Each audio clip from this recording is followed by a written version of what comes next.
Alright, hey guys, welcome back to another video, and today we received the new beta 1.5.5 patch and the 1.5.4 moved to live. This patch is 3.6 gigabytes and has a lot of good changes, in my opinion. The link to this new beta patch will be down below, like always. Also, I have a script. Everything I say, all the links that are stated in this video, it's all going to be down below for you guys to check out during the video, after the video, whatever you want to do. So I am going to make this video short and to the point. Only big changes will be included and kind of medium changes as well. I'll also make a longer video with all the changes included later today. It's going to be more of a discussion video, a lot longer, probably like 20, 30, maybe even 40 minutes, where we check out the whole thread. But for this one, we're just going to get to the changes and quickly just fire them off, right? So let's get to it. So we're going to do single player first, multiplayer, and then both. So single player first. First, we have crash fixes. They're going to be on the screen if you wish to pause. The main crash fixes included formation, UI crash fixes, character spawns, loading certain saved games, and more. Overall, very good to see. Next we have is saves. Autosave interval duration was increased, and now autosaves after leaving settlements and ending encounters. Next we have is a notification will now be displayed after saving the game successfully. Then we also have added autosave interval control to the campaign options panel. So you have a lot more control when it comes to autosaves. And the next one that has to do with saves is daily goal changes occurred multiple times in different loaded save games. This is now fixed. Now the daily goal change occurs only once in a day, as it should. This happened with very older saves that kept getting updated, but that should now be fixed even with those saves. Next, let's move on to UI changes. So we have added married/not married filters to the Encyclopedia Hero list page. Very cool. I really hope they add a lot more of these filters. There's a lot more opportunities to add so much more, so hopefully they keep adding to it. Then we have added explanation tooltip to the tax value in town management, so some more information for you guys, just to kind of help you guys out when it comes to town management. Then we have the equip button in the inventory will place the same type of weapon if there is one equipped. Some quality of life. It will help you kind of, in the inventory phase. So like these UI changes in this patch are a lot of quality of life improvements, like always, because UI kind of has to do with that. But yeah, overall good changes. Then we have three more. We have barter offered item amount is now in an editable text area. This is actually huge in my opinion. No longer will you have to pretty much sacrifice extra dinars or extra items to make sure an offer is accepted. Now you can get to the exact amount for the offer to be, accepted. Also, players can now load save games with a double click instead of, pressing all the OKs and all the extra menus. So, good to see. Then we have multiple UI bug fixes are on the screen pretty much right now if you do want to pause. They're kind of minor, but if you do want to see them, they're on the screen. Now, moving on to Battle and Siege. Some very... I don't know, in my opinion, if I agree or completely disagree with them, right? So first, it was added negative 20% damage and weapon speed/reload penalty for using weapons while mounted. This is lowered by the riding skill and reaches 0 penalty at 100 riding. The effect only applies to troops and characters in single player mode, so this isn't for multiplayer at all. And then we have some mechanical weapons such as crossbows are exempt from the damage penalty. Alright, so in my opinion, I kind of agree with this. It's not the worst thing ever. I like how it pretty much zeroes out at 100, so there's a way to actually just get it back to the normal. And we're just going to have to see how troops deal with this. With the player, you can easily reach 100 riding, so it's not that big of a deal. We're going to see how this affects troops in general. And another thing that I don't disagree on, I don't understand why crossbows are exempt from the damage penalty. Maybe for... I don't know why exactly. I think they should be also included, but we'll see. Next we have is heroes will no longer receive medicine skill experience for team kills in battles. So this was an exploit. You can pretty much after a battle just use your bow and arrow and just shoot your troops. You can use blunt arrows pretty much, and then they'll just go wounded, and then your medicine skill will go up pretty much every time they get wounded, and then they heal back up, but that is now disabled. Previously, they disabled you being able to actually like hit them with melee weapons. Then people started using arrows, and now you can't do either. Next we have is some archery points in siege scenes were not being removed as expected when certain objects like walls and broken versions of the walls were swapped around, causing archers to go into really undesirable positions, very open positions. So that has now been fixed, and the deploy options have now been fixed as well if you are on the defending side. Next day was when troops with ranged weapons were given the charge order, they didn't approach the enemy if there was a friend in the way. This was fixed. They will now move sideways to try to see enemies past friends. I think this is very big. AI movement is getting increased. I mean, not increased, but improved in this patch. Next wave is they implemented a new system that calculates troop power based on context. And just to do with this, they removed cavalry troop simulation bonuses for sieges. I talked about this. I don't know if they got this from me or if they got this from somebody else, but this is kind of what I thought would be a very good compromise for the the insane simulation bonus that Khazaits get pretty much everywhere. So now Khazaits, they're very good in battles and stuff, but they're not good in sieges and cavalry in general. But why I say the Khazaits is because the Khazaits are known for mostly cavalry. Next we have is character.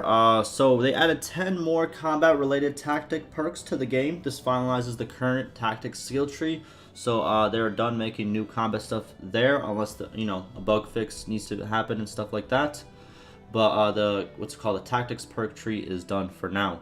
Then they also added and balanced 32 medicine perk effects on the campaign side. And for you guys that don't realize, or not realize, but if you guys don't know, when they say combat related, it obviously means everything that has to do with combat and fighting in general. And campaign side is everything else that isn't combat. That's what I mean by the two different types of perks. Then they also fixed the speed bonus for siege engine construction of the sweatshop perk in the steward skill. Instead of a flat bonus of 20, it is now only 20%. So a little debuff there. It was kind of strong. Now moving on to clan and party. So bandit parties that were close to a hideout were attacking other stronger parties because they assumed the parties inside the hideout would help them. However, this was not the case. This will no longer they will no longer make this assumption. Now, I made a couple videos early on where pretty much what I would do is I would go a little bit under 50 troops. I would sit right next to a hideout, and parties from, like, let's say 5 bandit troops all the way to 20 would always attack me, and they would always lose. And all I had to do was just stand right next to that hideout. Didn't have to move, and it was like the easiest farming simulation you could ever do, right? But that is now fixed. Good that it is fixed. Unfortunate because I did kind of like it, but it was kind of in a way an exploit. It wasn't anything game breaking, but good to see that it is fixed. Then we have enabled AI marriages to occur over time. This is actually very good. More AI will get married, therefore they will have more kids, and the clans will build up. So good to see. And I stated before that since we have all these deaths that are occurring, we also need a lot more births to occur as well to kind of balance it out. Because you don't want to have like a dead map with barely any parties on it, after like 10 or 20 in-game years. Now the next one also helps with that is pretty much they gave most clans enough adult members to lead the minimal number of parties. I can't read, but they added children to those clans to ensure better long-term continuity. More changes will follow, the devs say. So what this means is pretty much is now they made a couple changes a couple patches ago. I don't remember the exact patch, but in the patch notes they stated that depending on the tier of the clan, more parties will be in that clan. But this only had to do when you first found them. They would never increase that number. Whenever they died in battle, they would just stay at that number. Whenever their children got of age, they wouldn't lead any parties. But now, I think we got in like the previous patch, we got the children will now, once they turn 18, actually lead those parties. And in this patch now, they added more adult members to existing clans and also added more children to make sure, they grow up and get there. And also they enabled AI marriages, which will also make more children and then more party members in the long term. Very, very good. This will help longevity a lot. It seems very minor, but it's very big in my opinion. Next, let's move on to kingdom changes. First, they fixed a bug that led to mercenary clans defecting as vassals to other kingdoms during the main storyline. That is now fixed. It's kind of minor, but I think it's worthy of the video. Then we have fixed an issue that stopped kingdom decisions from properly resolving when the player joined the kingdom as a mercenary. We talked about this in a couple discussion videos. What happened pretty much is whenever a player would join as a mercenary, no kingdom decisions would be made because in the game, well, not currently, but before this patch, what would happen is whenever a kingdom decision for peace was being proposed, they were looking for a player interaction for it to actually be finalized. But as a mercenary, you can't actually participate in those votes. So those votes would never actually be secured because the player couldn't actually access them.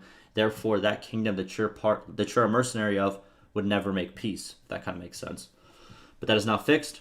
Good to see it happen. Then we have economy. So they fixed a bug that prevents the effects of daily settlement projects, so they will be working as usual now. Good to see. Then they also fixed an issue that caused caravan speeds to drop to 1 to 2 speed because they were buying too many animals. Because obviously we have a new the herd what do you call it? The herd penalty was increased a couple patches ago.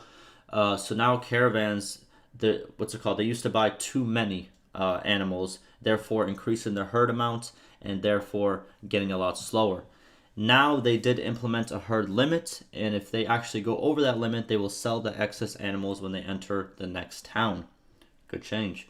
Then we have fixed the problem with tanneries not making any profits and closing all over the world in the long term. That is now fixed. They will continue to stay open and kind of make profits. And also another big one is all workshops are a bit more profitable now. Good to see. Next we have is settlement actions. There's only one for this one. Player is no longer able to buy a caravan or workshop while disguised. I've never done this, but I guess people have done this, and I don't know if it's like a bug where, you know, the workshop will stay up the whole time or something like that, but you can no longer do this. Next we have is quests. So I'll put the quest changes on the screen for whoever wants to read it. But the main changes in my eyes was that AI NPCs will have better combat in terms of combat related quests. And also, quests will kind of scale with the player level. If you start a quest and you're level, like, let's say, you just started the game, level 2 or 1, right? And then you hold the quest and you become level 5, the quest will actually scale up with you as you're going through the quest. If that kind of makes sense. Next, we have is other changes, which is pretty much the last section for single player changes. So basic units will no longer use pole arm type of weapons as they were getting too good at stopping cavalry charges.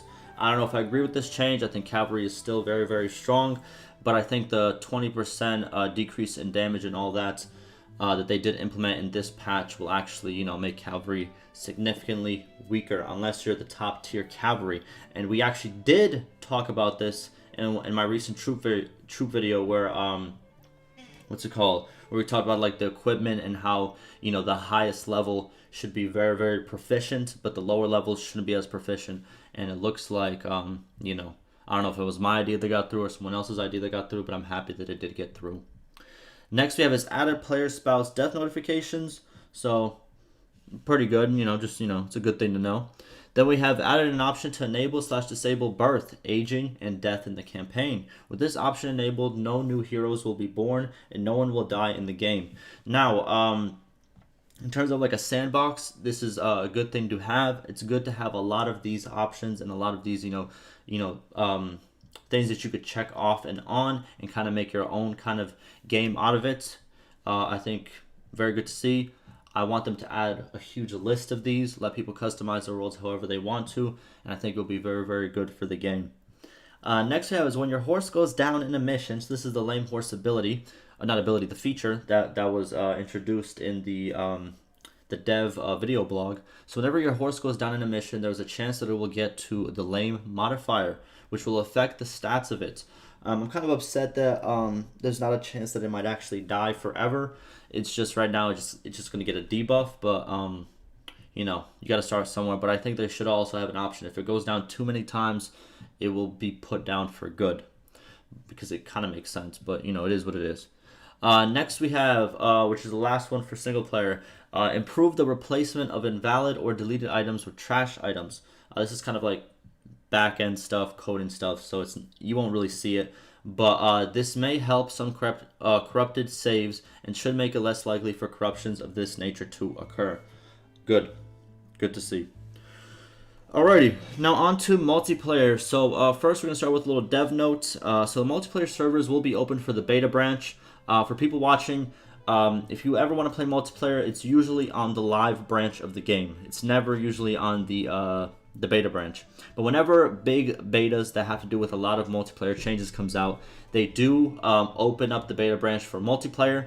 And pretty much what they're saying is the beta branch will be open for multiplayer servers starting tomorrow, which is Friday, the 20th of November, around 11 a.m. UTC, and will remain open over the weekend. So if you want to test out these changes that we're about to talk about, that's your time window. So there it is. Alright, let's get to the changes. So bows and crossbows and all throwing weapons, ready/aiming durations and patterns are now related to weapon speed. Again, another thing we saw in the video dev blog. So different ranged weapons will now aim faster, kind of, you know, they'll either just like the timings are all changed, right? For how fast you aim, how fast you stop being accurate and stuff of that nature, depending on the weapon, right? This used to be standard for all ranged weapons before. It all used to be the same. Now it's different, so good to see. Next we have is a new perk for bows and crossbows called Faster Release. This grants faster traveling projectiles to increase the effective range of bows and crossbows. Does not increase the damage value. Good. I love to see new stuff that you can do. I stated this. People didn't like the crush through mechanic. You know, people are probably not going to like this mechanic too. We need a lot more perks. In a place like multiplayer where, like, you know, obviously it's just like it's a lot of one-on-ones. It's not like those big 100 versus 100 or 1,000 versus 1,000 fights like the campaign. It's really nice to see, you know, a person utilize these different skills to actually use it to their advantage and make some good plays. And I think the more of these you add, the bigger the skill level gets, and the more exciting it is to either watch or play. So good to see. Next up is a huge overhaul of troop changes for weapons, armor, and more. I'm going to go over this more in depth in today's later video, the discussion video, but it's on the screen right now. You can go on the patch notes. There's way too much to talk about. If I did talk about it, this video will be, you know, it will be that 40-minute video. Next we have is clans cannot be created with 2 players. Before you needed to have, I think, what was it, 5, which is what you need to actually start a clan match. Now it can be created with 2, but obviously you still need the full amount to play a clan match. You can't play it with 2. Next we have is random players can no longer join pre-made games after a player disconnects. Good to see. And that's pretty much does it for the multiplayer changes. Now on to both. So both we have just a couple of miscellaneous changes you might not notice, but they're good for the game. So first we have this optimization made for agent spawning, improving the initialization for battles and reinforcement phases. That sounds like a lot, but all it really does is it optimizes your game and makes it better when it comes to battles and reinforcements. So good to see. Then we have more optimizations made on inverse kinetics by reducing unnecessary usage in the animation system, slightly improving the overall performance. So the animations were improved by using a little bit less, you know, I guess memory and just performance in general, and just optimized in general, and therefore a better overall performance for your game. Good to see. And then last we have is a new functionality. I cannot read, sorry. Added to the modding editor for rebaking the selected GI probes. So for all you modders out there, you guys have a new tool. Good to see. So that is pretty much all the big, medium, and noteworthy changes of this patch. Like I said, a longer, more detailed video is coming tonight. Lastly, I'm going to end this video in the same way and most of my update and dev talk videos. I want to thank the developers for staying active and bringing good changes. Also, I did a video on how you convert your game to any other patch, or to bring it to the current patch if you don't know how to do that. The link will be down below. A very quick video. Also, I did start a Patreon. It's nothing crazy. Basic support, no paywalling. My content's always going to be free. Just another way to support me. Go check that out. Link below. And hopefully this video is informative. And like always, stay safe.